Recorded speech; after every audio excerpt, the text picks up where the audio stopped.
Imagínate que estás en la Comunidad Valenciana y la Agencia Estatal de Meteorología activa alerta roja por calor extremo, temperaturas de hasta 44 grados, y al mismo tiempo lanza un aviso por tormentas con rachas de viento de hasta 160 km por hora. Pues eso no es un error, es una doble amenaza meteorológica real que ha obligado a cerrar playas en Alicante y a tomar medidas de emergencia. Espera, Elena. ¿Cómo puede haber calor extremo y tormentas fuertes al mismo tiempo? Suena contradictorio, el calor suele asociarse con cielo despejado, y las tormentas con nubarrones y aire frío. ¿Qué está pasando ahí? Buena pregunta. Ahí entra un concepto clave que se llama reventón térmico. Ocurre cuando una masa de aire extremadamente caliente en superficie choca con una bolsa de aire frío en altura. Esa diferencia de temperatura tan brusca genera una inestabilidad atmosférica enorme, y el aire caliente asciende a toda velocidad, condensándose y formando tormentas violentas, con rachas de viento que pueden superar los 150 km por hora. Es como si la atmósfera hirviera y explotara. Ah, vale, como cuando en verano el suelo está ardiendo y de repente cae una tormenta seca con mucho viento. Pero en este caso, además del calor y el viento, hay peligro de incendios, ¿no? Exacto. Y de hecho, mientras hablamos hay incendios activos en Madrid, en Villa del Pardo, en Toledo, en Almorox, que ya está en fase de control pero ha afectado a Villa del Pardo también, y en Ávila, en Burgoondo, que mantiene el nivel 2 de gravedad. Esa combinación de calor extremo, vientos huracanados y tormentas secas es la pesadilla de cualquier servicio de extinción.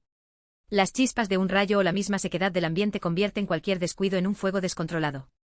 Y hablando de calor, no solo está el riesgo de incendios. El golpe de calor es otra amenaza directa para las personas. ¿Qué hay que saber de eso? Que es potencialmente mortal y requiere atención médica inmediata. No es un simple me he puesto rojo y sudo. Cuando el cuerpo supera los 40 grados de temperatura interna, los mecanismos de termorregulación fallan. Puede provocar daño cerebral, fallo orgánico y la muerte si no se actúa rápido. Los síntomas incluyen piel seca y caliente, confusión, pulso rápido y pérdida de conciencia. Ante la mínima sospecha hay que llamar al 112 y mientras tanto intentar bajar la temperatura corporal con paños húmedos y moviendo a la persona a la sombra. ¡Qué fuerte! Y en las playas de Alicante, con ese calor, cierran el baño por seguridad, no solo por las tormentas. Pero también hay otros peligros estacionales, como picaduras de medusas e insectos, que aumentan en verano. Sí, los hospitales como San Joan de Déu registran un pico de atenciones por picaduras en niños. Pero como decía un biólogo en una entrevista, siendo realistas, es mucho más probable sufrir un golpe de calor o una caída que un problema grave con un animal. Con unos conocimientos básicos, no bañarse en zonas con bandera roja, usar repelente, evitar acumulaciones de agua estancada, casi todos los accidentes se evitan.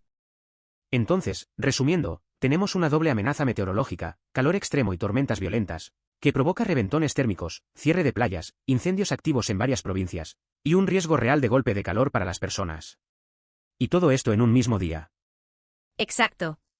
Es una muestra de cómo los fenómenos extremos se concatenan y nos obligan a estar alerta. Pero bueno, pasemos a otro tema que también está dando mucho que hablar, el pulso político en inmigración y lo que ocurrió en la conferencia sectorial. Pues mira, justo este jueves estaba convocada la Conferencia Sectorial de Inmigración, una reunión clave entre el Gobierno central y las comunidades autónomas para abordar temas como el balance del proceso de regularización extraordinaria de migrantes o la aplicación del Pacto Europeo de Migración y Asilo.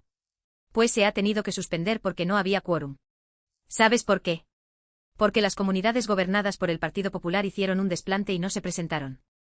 Vaya, eso es un bloqueo en toda regla. Pero, ¿qué temas concretos se quedaron sin tratar? Porque no es una reunión más, ¿no? No para nada. Sobre la mesa estaban dos asuntos gordos. Primero, el balance del proceso de regularización extraordinaria de migrantes, que es un mecanismo para regularizar a personas que ya están en España sin papeles, y segundo, cómo se va a aplicar el Pacto Europeo de Migración y Asilo, que es el nuevo marco normativo de la UE para gestionar los flujos migratorios. Al final, solo asistieron 6 autonomías: Navarra, Euskadi, Cataluña, Canarias, Asturias y Castilla-La Mancha. O sea, las del PP brillaron por su ausencia. Es curioso, porque luego el Tribunal Supremo acaba de rechazar llevar precisamente esa regularización extraordinaria ante la justicia europea. O sea, que mientras las comunidades se niegan a sentarse a hablar, el Supremo cierra otra vía judicial. Parece que la regularización se queda en un limbo. Exacto. Y ese contraste es brutal, porque mientras todo esto se paraliza en los despachos, la realidad en el mar sigue su curso. Ese mismo día, Salvamento Marítimo rescató un cayuco a pocas millas del puerto de La Restinga, en El Hierro. Llevaba 165 ocupantes. En su mayoría hombres, pero también viajaban unas 42 mujeres y unos 13 menores. Y la peor parte, una mujer muerta y un bebé en estado crítico. 14 personas tuvieron que ser ingresadas en el hospital insular. Es impactante.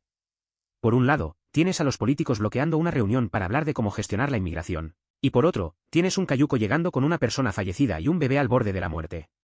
Es como si dos realidades paralelas convivieran en el mismo país. Esa es exactamente la reflexión. Mientras las comunidades del PP deciden no sentarse a la mesa por tacticismo político, hay vidas en juego en el Atlántico.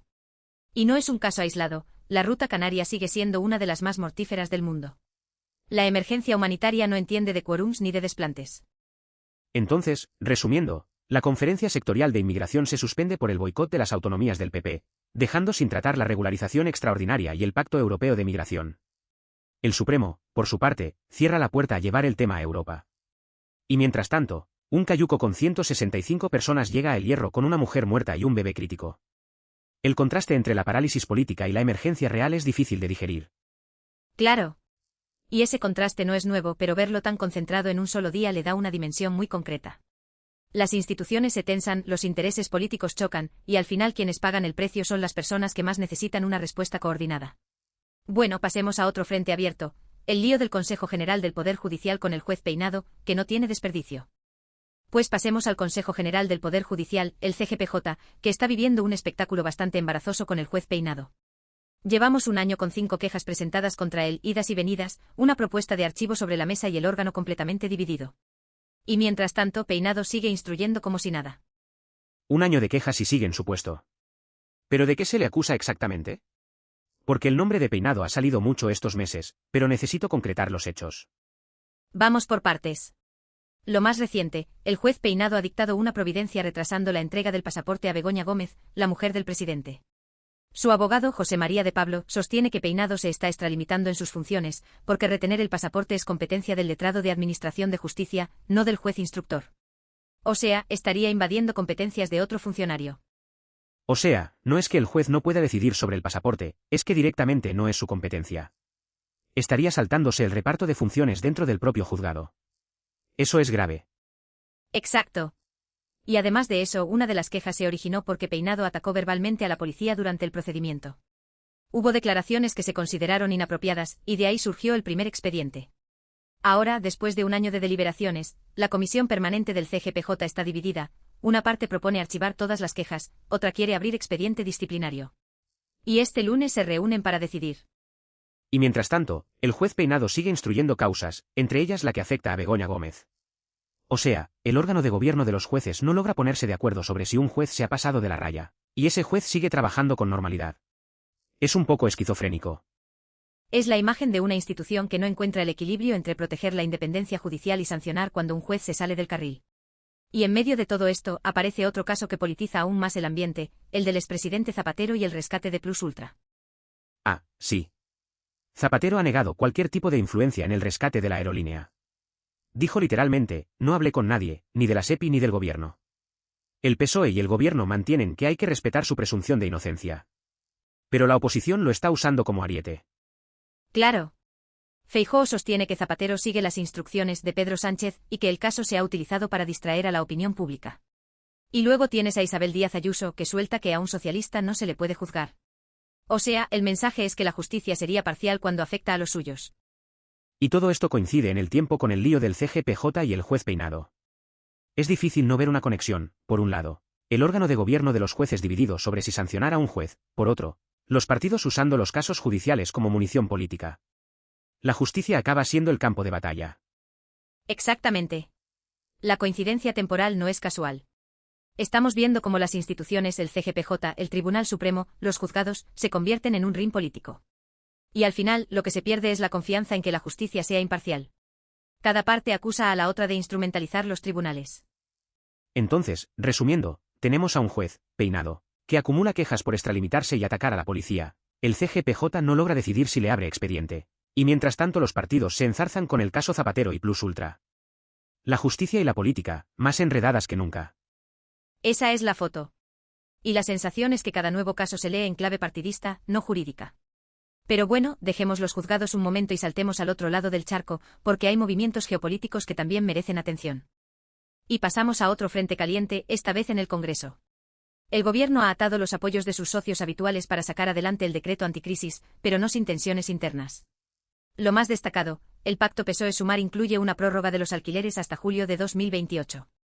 Espera, una prórroga de los alquileres hasta 2028. Eso es un horizonte bastante largo. ¿En qué consiste exactamente? Porque no es lo mismo congelar precios que prorrogar contratos. Buena precisión.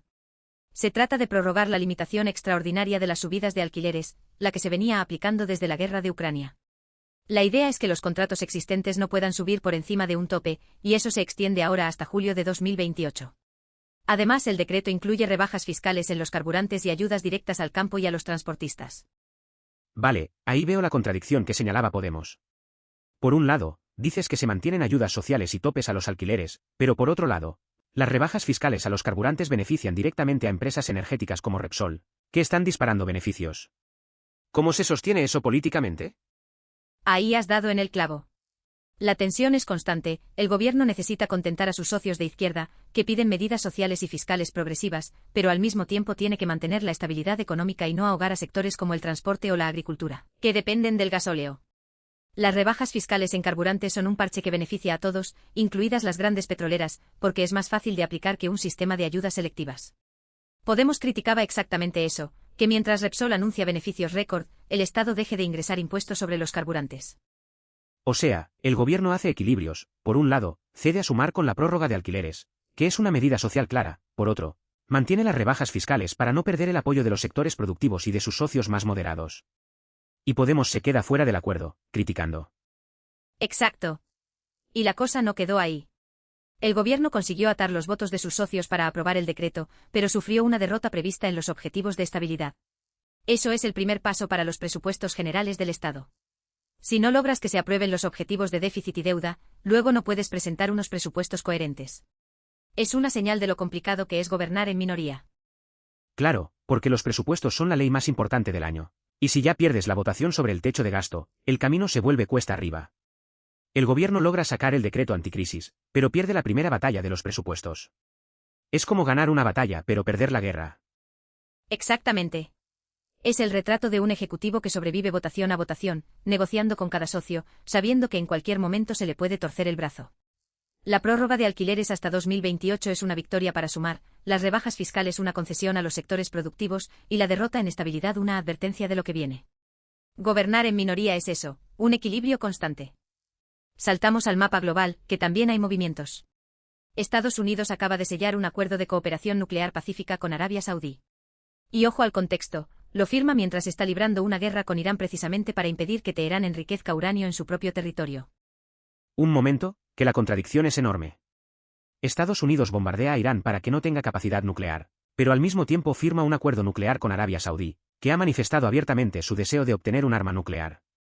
¿Cómo se sostiene eso? Es como decir, el fuego quema, pero aquí tienes una cerilla. Exacto, es una aparente esquizofrenia geopolítica. La clave está en los matices del acuerdo. No es un cheque en blanco, el Congreso de Estados Unidos tiene 90 días para pronunciarse y puede vetarlo. Además, el pacto incluye salvaguardias bilaterales muy estrictas para garantizar que el uranio saudí no se desvíe a usos militares. Dicho lo cual, si la región gana en incertidumbre, tienes a un país que quiere la bomba firmando un acuerdo nuclear con la misma potencia que bombardea a otro por lo mismo. O sea, el mensaje es, nos fiamos de Riad, pero no de Teherán. Y eso en una región donde las alianzas cambian cada semana. Cambiando de tercio, pero sin salir del dinero, el Banco Central Europeo ha presentado 10 propuestas de diseño para los nuevos billetes. Y lo curioso es que van a dejar que los ciudadanos elijan mediante encuesta. Sí, es una consulta pública inusual para un banco central. Los dos temas preseleccionados son cultura europea y ríos y aves. Han participado más de 1.200 diseñadores gráficos de toda la Unión Europea, de los cuales 25 fueron invitados a presentar propuestas para uno o ambos temas. Al final, los ciudadanos decidirán qué diseño se imprime. Es curioso que un banco central, que suele ser la institución más opaca y tecnocrática, de repente pregunte a la gente qué billetes quiere. Pero también tiene su lógica, el dinero es de todos, y si la gente siente que ha elegido el diseño, lo acepta mejor. Además, es una forma de hacer Europa más tangible, más visual. Ver un billete con aves o con elementos culturales comunes te recuerda que compartes algo. Exacto. Y es un contraste curioso con lo que hablábamos antes, mientras Estados Unidos y Arabia Saudí negocian acuerdos nucleares en despachos cerrados, el BCE abre el diseño de los billetes a votación popular. Dos caras de la misma moneda, nunca mejor dicho. Una es geopolítica de alto voltaje, la otra una pequeña dosis de democracia directa en el bolsillo de los ciudadanos. Y cambiando completamente de tercio, hablemos de cosas más ligeras. ¿Sabes que han reestrenado La La Land por su 10º aniversario? Y no solo eso, Ryan Gosling llevaba años pidiendo un cambio en el póster, y por fin se lo han hecho. ¿En serio? ¿Qué cambio? Porque yo recuerdo el póster clásico, él y Emma Stone bailando, con esa luz de atardecer. No me digas que le han puesto más pelo o algo. No, es mucho más sutil y a la vez absurdo. Resulta que en el póster original, la mano de Ryan Gosling está colocada de una forma que a él le parecía antinatural. Literalmente decía que lo atormentaba. Así que en el reestreno han cambiado la dirección de su mano. Es un detalle minúsculo, pero los fans más acérrimos ya lo han notado.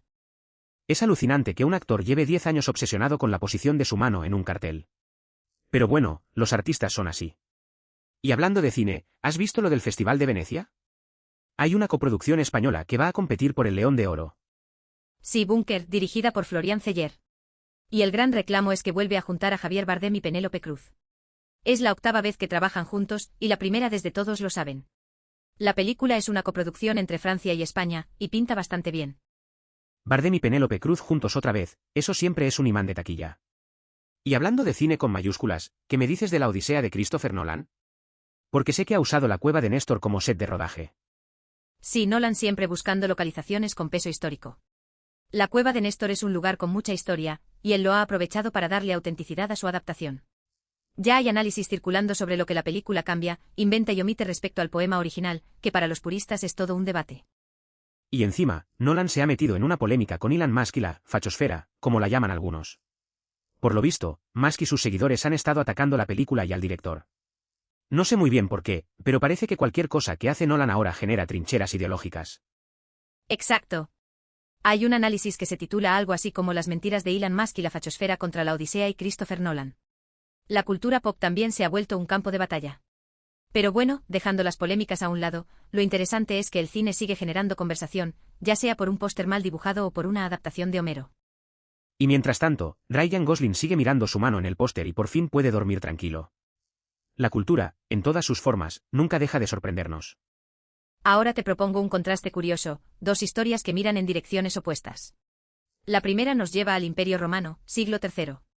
Una pandemia de origen desconocido asoló el imperio durante unos 20 años, agravando la crisis que ya tenían encima, invasiones de godos y persas, emperadores que se sucedían entre conspiraciones, el ejército desbordado. Y en medio de todo eso, un enemigo invisible que no va a caballo ni lleva armas. Una pandemia en el siglo III. ¿Pero sabemos qué enfermedad era? Porque con los medios de entonces, imagino que es muy difícil identificarla a ciencia cierta. Pues no se sabe. Y eso es lo fascinante. Los historiadores han barajado varias hipótesis, viruela, sarampión, quizás una forma de fiebre tifoidea, pero no hay consenso. Lo que sí está claro es el impacto, duró unos 20 años, mató a un porcentaje altísimo de la población y desestabilizó aún más un imperio que ya se tambaleaba. Las fronteras se debilitaron y los pueblos germánicos y persas aprovecharon el caos para presionar. Fue un acelerador de la crisis del siglo III. Es curioso, porque solemos pensar en las pandemias como algo moderno, con nombres y fechas precisas. Pero aquí tienes una plaga que duró 20 años, se llevó a miles de personas, contribuyó a la caída de un imperio, y ni siquiera sabemos cómo se llamaba. Es como una sombra en la historia. Exacto. Y esa sombra nos recuerda que los microorganismos han sido actores geopolíticos desde siempre. Pero ahora saltamos al otro extremo, del pasado remoto al futuro más inmediato. España está liderando un estudio conceptual para crear una estación antártica internacional. O sea, un laboratorio científico compartido entre países, justo en el Polo Sur. O sea, mientras las noticias diarias hablan de fragmentación geopolítica, guerras comerciales y nuevos muros, en la Antártida la inercia es la contraria, cooperación internacional. Eso es esperanzador, pero también tiene su ironía. ¿Y cómo encaja eso con lo de los cruceros turísticos que he leído? Ahí has dado en otro punto. Hay un testimonio de un guía que ha trabajado 15 años en la Antártida acompañando a científicos. Cuenta que ahora desde el campamento ven el trasiego de los cruceros turísticos. La Antártida ya no es solo un santuario científico, el turismo crece y eso añade presión. Pero aún así, las delegaciones internacionales siguen reuniéndose cada año bajo el Tratado Antártico. Es un ejemplo de que, cuando la ciencia y la supervivencia común están en juego, los países pueden sentarse a la misma mesa. Entonces, por un lado tienes una pandemia romana que nadie sabe qué fue y que contribuyó a desmoronar un imperio. Por otro, un proyecto español para construir una estación internacional en el único lugar del mundo donde la cooperación sigue siendo la norma. Es como si el pasado nos advirtiera de lo que pasa cuando no colaboramos, y el futuro nos mostrara que todavía podemos hacerlo. Exacto. La Antártida es el espejo de lo contrario a la fragmentación. Mientras en el resto del planeta se levantan barreras, allí se construyen puentes científicos. Y el hecho de que España lidere ese estudio conceptual dice mucho de nuestra apuesta por la investigación polar. Son dos historias que miradas juntas te dejan una sensación agridulce, el pasado nos muestra el precio de la desunión, el futuro, la posibilidad de entendernos. Y para cerrar, quiero dejar una historia que en cierto modo conecta todo lo que hemos hablado hoy, instituciones puestas a prueba, tensiones que buscan equilibrio y personas que deciden no callarse. Es la historia de Asun Casasola, la madre de una de las víctimas de la manada. Ah, Asun Casasola. La recuerdo. Fue la madre que se convirtió en activista después del juicio de San Fermín, ¿no? Pero necesito que me concretes, ¿qué cambios logró realmente su lucha? Exacto. Cuando ocurrió lo peor, ella podría haberse hundido en el dolor. En lugar de eso, se refugió en el activismo. Y no fue un gesto simbólico, su constancia, junto a la de otras víctimas y colectivos feministas, impulsó reformas legales concretas. Por ejemplo, la revisión del concepto de violación en el Código Penal, que pasó a basarse en el consentimiento explícito, el solo sí es sí en lugar de exigir violencia o intimidación. También contribuyó a cambios sociales, que el debate sobre la violencia machista saliera del silencio y ocupara portadas y tertulias. Hace unos días nuestra compañera Ana Requena Aguilar la entrevistó con motivo del 10º aniversario del caso, y fue un repaso sobre cómo el dolor se transformó en motor de cambio. Es impresionante, porque normalmente estos casos se quedan en lo judicial, un juicio, una condena, y punto. Pero aquí el eco fue mucho más allá. La lucha de Asun Casasola y de otras madres y víctimas demuestra que lo personal es político, y que el sistema legal puede cambiar cuando la sociedad se moviliza. Es como si el dolor individual encontrara una salida colectiva. Esa es la clave. Y mira el hilo que une todo el episodio de hoy. El clima pone a prueba nuestras infraestructuras y nuestra capacidad de reacción. La política migratoria muestra cómo los intereses partidistas chocan con la emergencia humanitaria. La justicia se debate entre la independencia y el control político, el gobierno hace equilibrios entre sus socios, y en medio de todo, personas como Asun Casasola nos recuerdan que las instituciones, el derecho, los tribunales, las leyes, solo sirven si la sociedad las empuja a cambiar. Al final, todas estas historias hablan de tensiones que buscan un punto de equilibrio. Unas lo encuentran antes, otras tardan décadas. Pero el movimiento, la presión social, es lo que hace que la balanza se mueva. Entonces, cerramos con esa idea, vivimos en un mundo de instituciones que crujen, pero también de personas que no se rinden. Y de ese choque, a veces, sale un poco más de justicia. Exacto. Un poco más de justicia, un poco más de conciencia. Eso es lo que nos queda hoy. Gracias por acompañarnos.